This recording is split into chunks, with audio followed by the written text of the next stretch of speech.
Halo, selamat pagi pemirsa. Kilas Nusantara Pagi akan menghadirkan rangkaian kabar baik yang menarik seputar kolaborasi budaya dan teknologi, transformasi digital, serta kegiatan Presiden sebagai asupan informasi Anda di pagi hari ini. Kita awali kabar baik pertama dari kolaborasi digital dan budaya, yang mana Kementerian Koordinator Bidang Pembangunan Manusia dan Kebudayaan mendukung penuh langkah pengelola nama domain internet Indonesia Pandi untuk mendigitalkan aksara Nusantara. Masih seputar proses digitalisasi, Kementerian Komunikasi dan Informatika menargetkan pembangunan layanan internet di 7.904 lokasi di daerah 3T. Dari jumlah itu, 65% diantaranya berada di Papua dan Papua Barat. Kemudian beralih ke Kalimantan Barat, di mana Presiden Joko Widodo dibujuk oleh Gubernur Kalbar Sutarmiji untuk membeli jaket bermotif khas Dayak Sintang. Mari saksikan video selengkapnya. Kementerian Koordinator Bidang Pembangunan Manusia dan Kebudayaan Kemenko PMK menyatakan pihaknya mendukung penuh langkah pengelola nama domain internet Indonesia Pandi dan pegiat aksara untuk melakukan digitalisasi aksara Nusantara. Demikian disampaikan Deputi Bidang Koordinasi Revolusi Mental, Pemajuan Kebudayaan dan Prestasi Olahraga Kemenko PMK Didik Soehardi saat menerima perwakilan Pandi dan pegiat aksara di Gedung Kemenko PMK Jakarta Rabu 8 Desember. Didik menambahkan kementerian dan institusi yang akan digandeng untuk membantu langkah Pandi diantaranya adalah Kementerian Pendidikan, Kebudayaan, Riset, dan Teknologi, Kementerian Komunikasi dan Informatika, serta Badan Standarisasi Nasional. Seperti tadi disampaikan oleh para pegiat bahwa kita masih punya ada 17 ya aksara Nusantara yang punya potensi untuk didaftarkan. Sehingga kami nanti akan segera mengundang kementerian dan lembaga terkait untuk kita koordinasikan. Pada pertemuan itu, Pandi mengatakan pihaknya telah melakukan digitalisasi terhadap 3 aksara Nusantara yang telah memenuhi standar nasional Indonesia. Ketiga aksara itu kini telah mendapatkan SNI untuk papan tombol dan font dari BSN dan sedang diupayakan untuk didaftarkan ke Internet Corporation for Assigned Names and Numbers (ICANN). Dari Jakarta, Rauf Adipati, Kantor Berita Antara, mewartakan.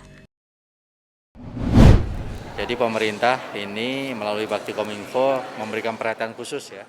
Direktur Utama Badan Aksesibilitas Telekomunikasi dan Informasi atau Bakti Kominfo, Anang Latif, pada Rabu 8 Desember menyampaikan rencana penyelesaian layanan internet di daerah terdepan, terpencil, dan tertinggal. Pada 2021 hingga 2022, Bakti akan menyiapkan layanan internet di lebih dari 7.000 lokasi. Dari target tersebut, 65% diantaranya akan dibangun di Papua dan Papua Barat.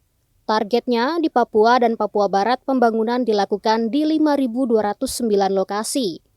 Sementara 35% sisanya atau setara lebih dari 3.000 lokasi terletak di daerah 3T lainnya, seperti Nias, Natuna, hingga Kalimantan, tepatnya di wilayah perbatasan dengan Malaysia. Di mana itu mendapatkan 65% kuota ya yang akan dibangun oleh Bakti Kominfo, totalnya 7.904. Jadi pemerintah ini melalui Bakti Kominfo memberikan perhatian khusus ya untuk Papua, di mana medan Papua memang sangat menantang. Namun demikian tidak menghentikan langkah kami untuk menggenapi setiap desa untuk hadir satu BTS 4G. Anang Latif menegaskan, selain tantangan geografis, ada pula beberapa kendala lain dalam pembangunan infrastruktur layanan internet di daerah 3T, seperti prospek bisnis yang belum menjanjikan bagi operator, hingga infrastruktur dasar yang belum tersedia di daerah tersebut.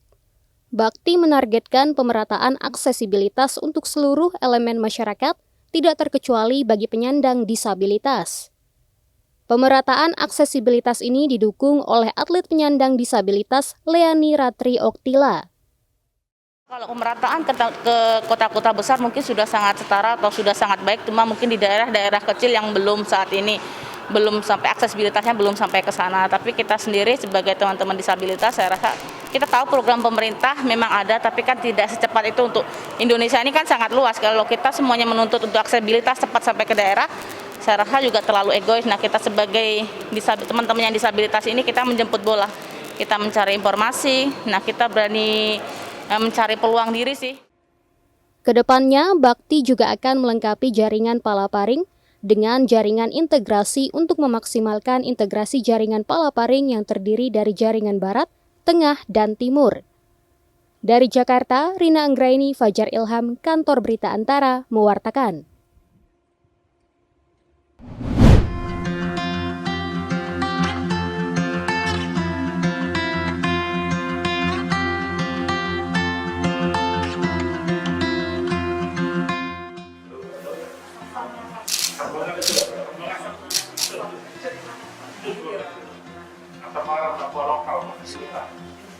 Tidak ditanam.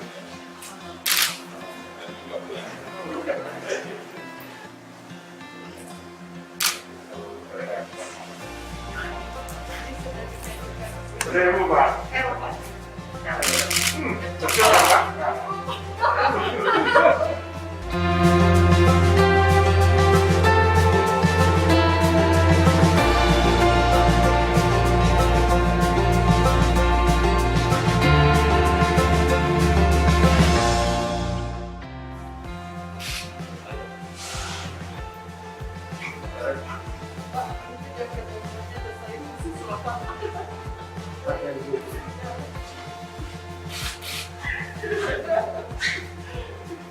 Kebanggaan para penonton nanti kalau bukan para penonton saja kabupaten.